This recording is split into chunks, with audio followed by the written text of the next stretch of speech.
Welcome to another episode of Binge Drinking here on Cinema Gulp.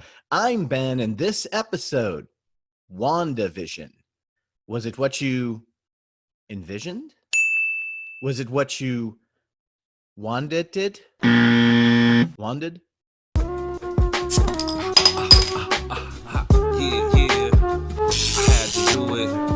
Welcome, everyone. Thanks for joining us once again. And before we go into WandaVision, I want to welcome a special guest to the show, someone who I've chatted with many times over at the Burn Network YouTube channel. He's contributed some amazing letters to the channel. So I am pleased to have him here to drink some cheap beer and talk all things WandaVision.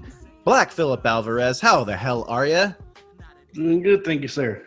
Good, man. Coming all the way from San Antonio. Yes, sir. Right? Cool. Well, it's good to have you here, man. Good, nice little California, Texas talk on WandaVision.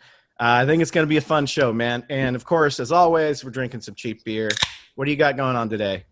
We got Lone Star, good old Texas beer. Good Lone Star, and I love the brown bag of PBR. That's perfect, man. I'm still advertising your beer, see? Cheers, man. I don't have a whole lot of stake in WandaVision. Like, I didn't from the beginning. It was kind of became this sort of like cultural phenomenon because there's not much else on right now, I think.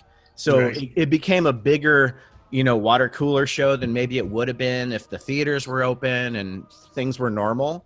So I think that's kind of where I am with it, where I'm like, nah, okay. What about you?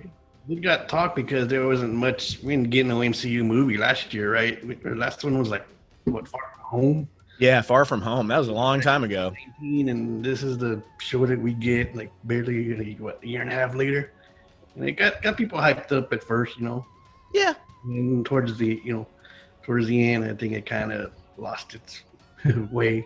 So Wanda Maximoff is very thinly explained character up until this show. And then, so you have her, and opposite her is a character who's dead. So I was kind of like, I don't know how much I care. I was a little more interested in Falcon and Winter Soldier, which is coming. Like, overall thoughts, did you like the approach they took to WandaVision? Do you think it was an interesting way, and did it work for you? Well, at first, you watched I think they should have gave us, like, how they only released the first two at first, but then they only gave, like, certain people the first three. I thought they should have done the first three first. I agree, yeah. Because the first two, I was like, what the heck is this? It's like, I Love Lucy, and where's the story going? And, I was confused. The first two were, like, interchangeable. They to me, I couldn't tell them the difference, like, because they're both black and white, and they both had that quirky screwball. Lucy, you got some splaining to do. The third episode finally got a little bit different. I finally picked it up at the end of the third, but the first two, I was like, these are like filler or unnecessary. It seemed like should have gotten more to the story quicker. Yeah, I agree. And it's funny because I'm conflicted. I liked the balls they had to, like, try something like that and be like, okay, we're gonna be different. Like, you don't even know much about Wanda, and as far as you know, Vision's dead, so this isn't real. How are we gonna invest you into this show? Right. So, and I thought, like, I think episode 3 for me was my favorite episode because it kind of started to explain what was going on with the story. And it also it was in like a 70s sitcom, which worked a little better. Aesthetically, it looked pretty cool. I thought Elizabeth Olsen was super cute and super great in that episode. In that episode. Yeah. So the first 3 were kind of in the world. It's the TV world. And then it breaks out and we're in Marvel world. And then we, it's like, oh, I remember this person and this person. Oh, the blip. What's going on? Yeah, well, for me, if 3 wasn't good, I was ready to tap out. Like, if episode 3 sucks, I'm out. And then we got that ending, like, oh, damn. Okay, so you clearly liked it when it started to explain itself and we got reintroduced to, like, what's going on in the rest of the world. And I think I would have liked the show to start that way, but I understand they wanted this mystique. They wanted this mystery of what's really going on. But I think I would have been invested more in the TV land had we already seen some of the Marvel characters, so maybe that 4th episode should have been the first episode, and then it kind of backtracks. Kind of refresh us more since we hadn't seen the characters in so long. Yeah, exactly. Because then you're thrown into, like, oh, this guy who was in Ant-Man and the Wasp for 10 minutes, and then Darcy, who we haven't seen in 9 years in the MCU. You know? So it was a little strange, but I don't know. Aside from like his very small appearance in Age of Ultron, I didn't like the Vision character that much. I kind of thought he was a nuisance, where he was really cool in Age of Ultron. He shows up at kind of the end of the final act, and he's really powerful. And then like in like Infinity War, he just keeps getting his ass kicked by everyone, and he's constantly laid up in a bed. And I guess the show made me care a little bit more about him, which is, that's good. You can say the same about Wanda too, because she's totally always been like a side character too. Totally, yeah. Like, well, all the characters I are used to getting their own TV show. This is the first one out of the bag. I think it's because you can't give like a Hollywood budgeted movie to the Scarlet Witch. I mean, not where she's the focus. So I guess the TV show made sense, and it might have been the better route to take, because what do you do with a movie? You certainly can't experiment like they did with this show. The last episode kind of felt like a movie. Oh boy, yeah. I wish it was longer though. I just wish some of these episodes are a bit longer. I was so deceived by when they would put out the runtime of each episode, and you're like, oh yeah, but there's 9 minutes of credits at the end. You're getting too far ahead. Oh, those credits just went on and on and on. Structurally, like I think the show was. I got bashed on Rob's live chat for saying that it was a structural mess. Yeah, like I just thought it was kind of a mess, and everybody thought I was being like a downer. I'm like, that's just my opinion. Like it was kind of all over the place, and sometimes when you experiment, it's fun and it works, and sometimes it comes off a bit sloppy, And to me, it was just a little bit sloppy. I think the episodes should have been like a little bit more either tighter or longer. Definitely longer. Like 15 minutes longer each episode.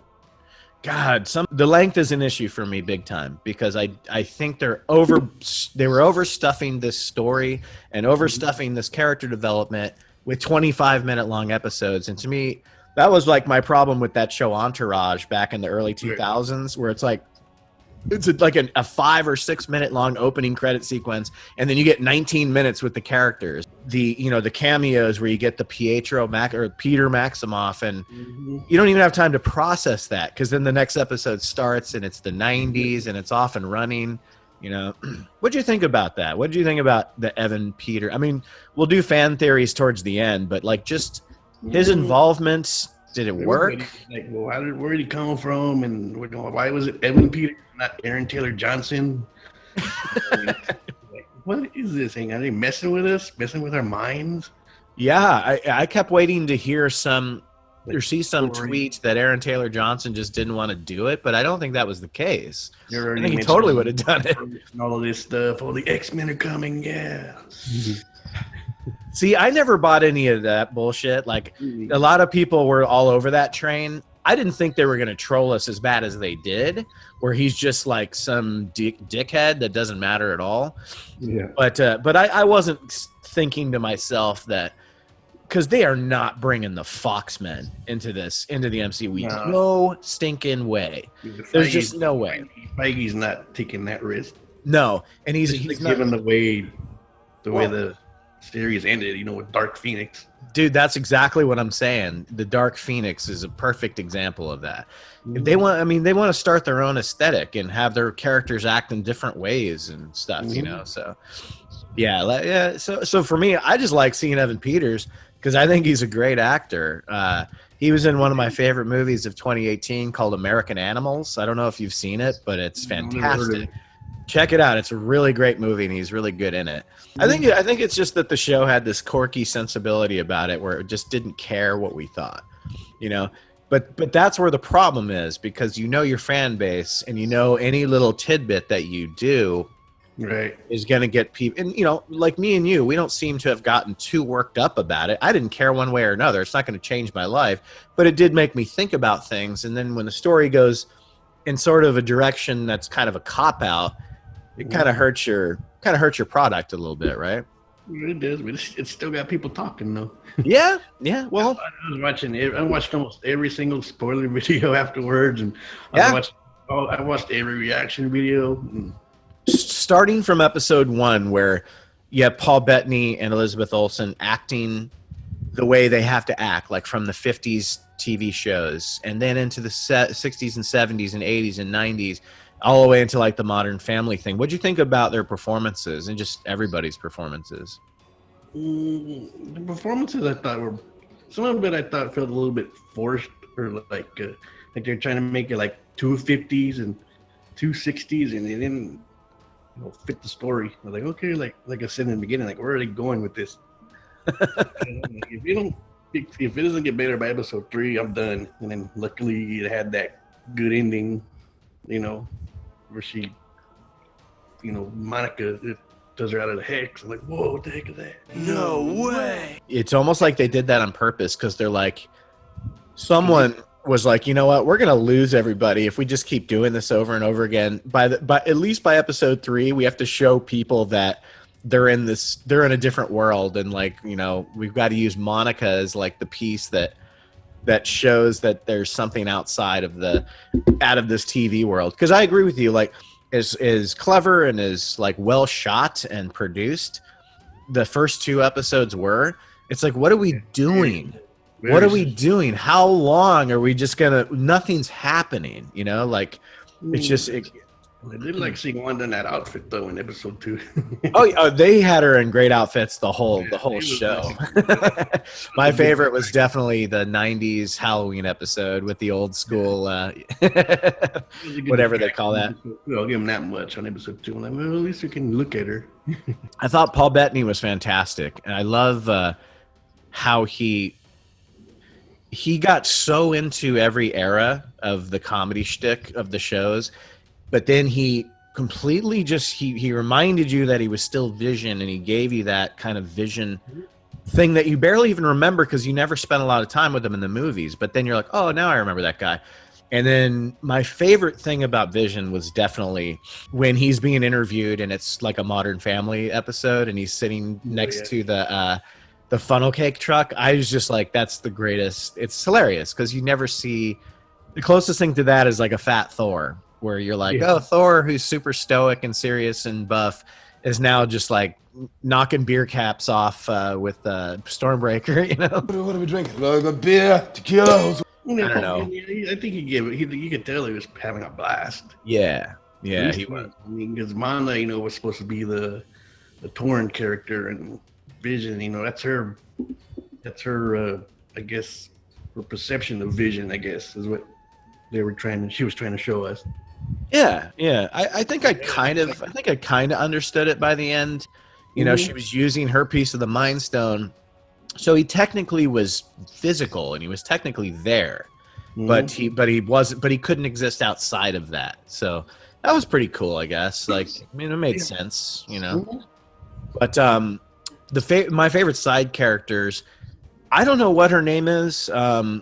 The girl that plays Monica Rambeau, but I can't wait to see her in more stuff, because honestly, I wasn't a fan of the other lady that played her mom in Captain Marvel. Well, I wasn't a fan of much of Captain Marvel, but the girl that played her mom, everybody was talking about how great she was. I'm like, are we watching a different movie? She doesn't do anything in this movie. But this actress that plays Monica, like, I would be down to. I can't wait to see what they do with her. And I think this is the best use of Darcy they've ever done, because she's always just been pretty annoying, right? Darcy, like, I question, like, why couldn't they get Jane? Like, oh. Oh God, yeah. You're not going to pull Natalie Portman into one of these. I couldn't afford Natalie Portman, I don't think. Yeah, it's funny. They really did scrape sort of, I don't want to be disrespectful and say bottom of the barrel, but they scraped like these side Marvel characters to bring in there, like Jimmy Woo. It's like, most people probably didn't even remember that character. It is what it is. This is all we can give. We can't give you Jane. We can't give you Solveig. Boom, here's Darcy. Think of it as like a bracket, like a March Madness bracket. Like, there's the bottom seeds and the top seeds, and you're like, okay, so the show that we don't know if anyone's gonna like, Wandavision, Hawkeye, who are gonna be our side characters? Like, let's start them with our low seeds. So we have Jimmy Woo, we have Darcy Lewis. Like I said, I think it was like a 3-act structure. They tried to be like a 3-act structure. They tried to be like a whole movie, like 9 episodes. Like the first 3 episodes are Act 1, and 4, 5, and 6 are Act 2, and then 7, 8, 9 are Act 3. And Totally. Weak first act, strong second act, and what the hell happened in the last 3? Yeah, I think I like the middle act the best. The middle act got me the most charged, and then I was kind of let down a little bit, but not too much. You know, every time I think anytime anyone says this on YouTube, they get hit for saying that oh well you wanted something and the show never promised you that. No, I don't care what the show promised me. I don't look at that stuff until after I've seen the series. I was just bored with the final episode because it was the stuff that I like the least in Marvel products, which is laser fighting laser, and people floating, fighting people floating. That stuff's just boring. Fighting superheroes like BVS was. Yeah, perfect example. Yeah, like, I mean, the two witches up in the sky. Tell me that didn't remind you of like a BVS moment or something from the color schemes, you know? Yeah, it's like we've seen it before.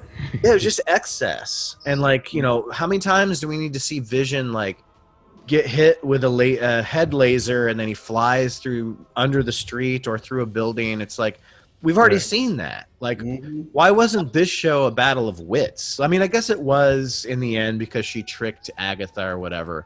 But to me, it was just like visual vomit, that last episode.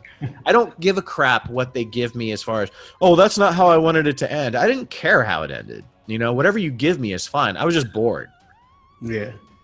I expected some kind of, what do you call it, introduction to like either the next movies or like, because what, Spider-Man 3 is coming up and Doctor Strange 2 is coming up. So I would have preferred like some kind of foreshadowing or something like that into those movies. It was like, the show really had no ending. No, that's a good point. Like, It doesn't feel like it has an ending. It just feels like it just stops.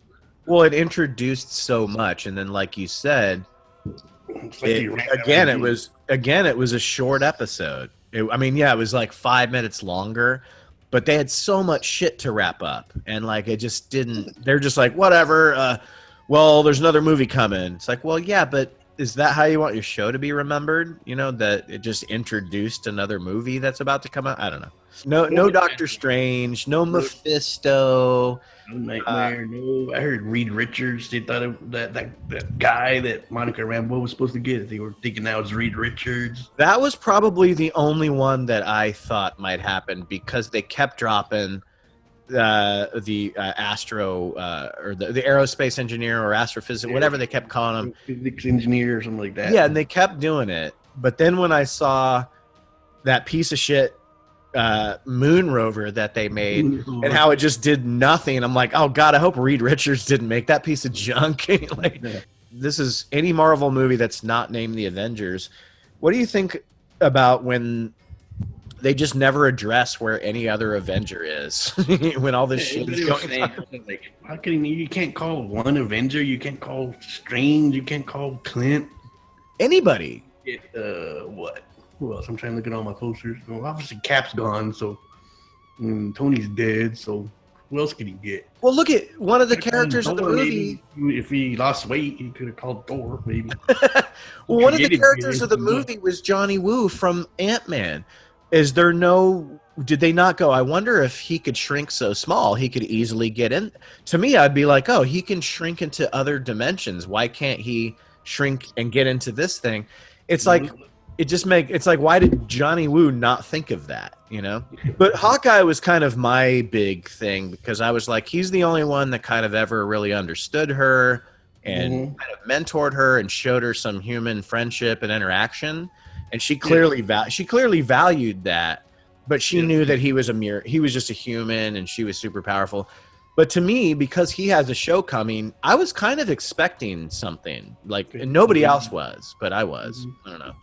I think that would have kind of been like a Luke moment, maybe. Hawkeye. Yeah. Hawkeye. Everybody would have freaked out, like, what? All the people you get Hawkeye.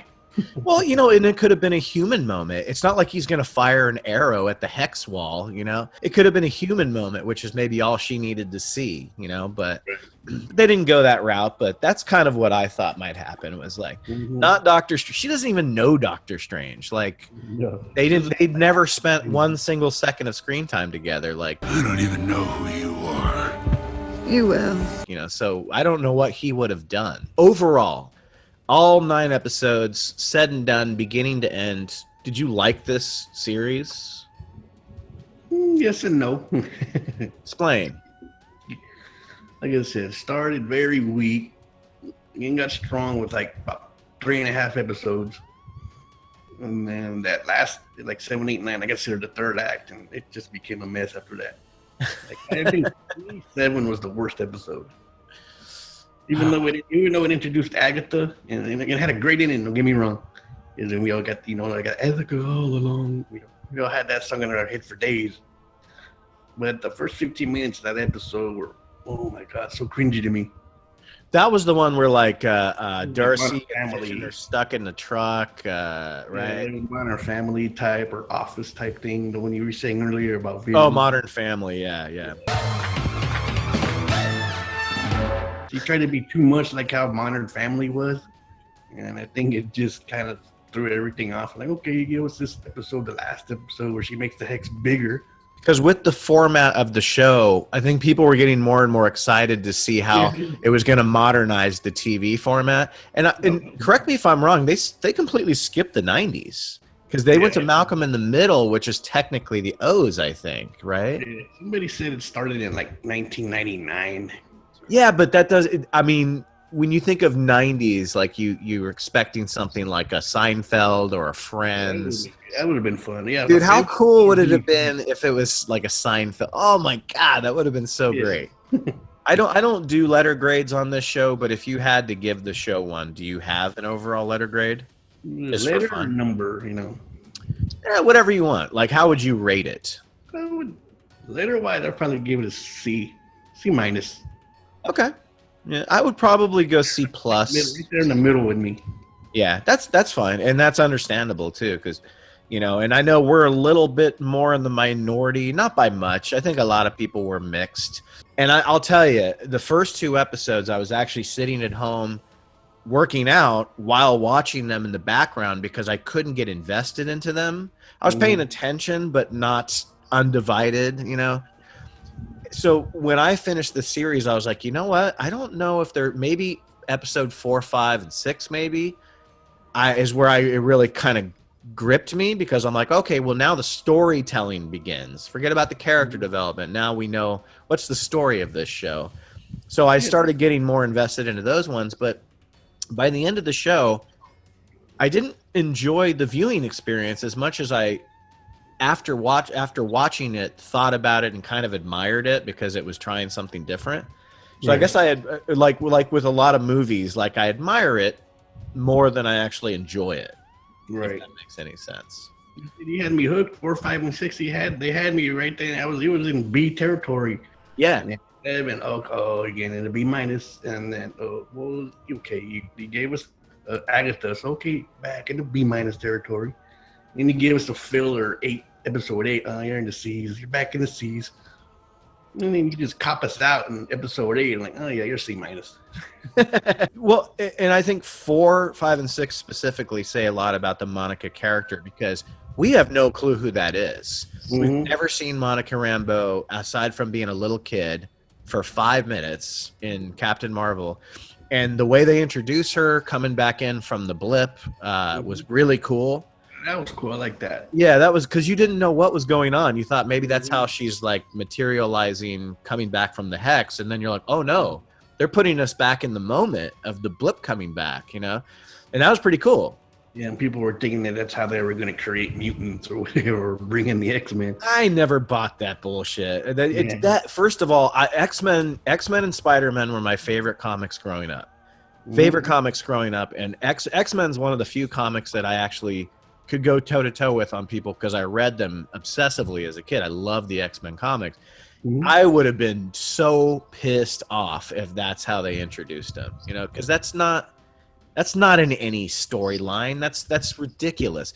That's just saying, hey, we now have the property, so we have to figure out a way to shoehorn. It'd be a total shoehorn move, man. You know, with the origins and stuff.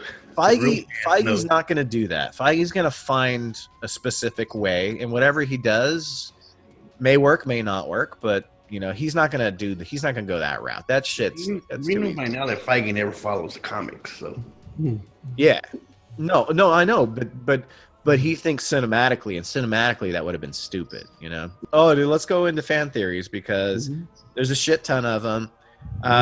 The only one that pretty much I think was true was the Agatha one, right? Like, Yeah, but was that even a theory? They kind of told you that. I mean, her name, it's like you kind of already knew. Yeah. I don't think that there was a big surprise when that was I don't think revealed. it was a big surprise like everybody else was saying. Oh my God, it's Agatha Harkness. No. I mean, they were kind of toying with her character a little bit, trying to make it seem like she didn't know, just like everybody else. But Even at the end of that Halloween episode, you already knew something was up with her.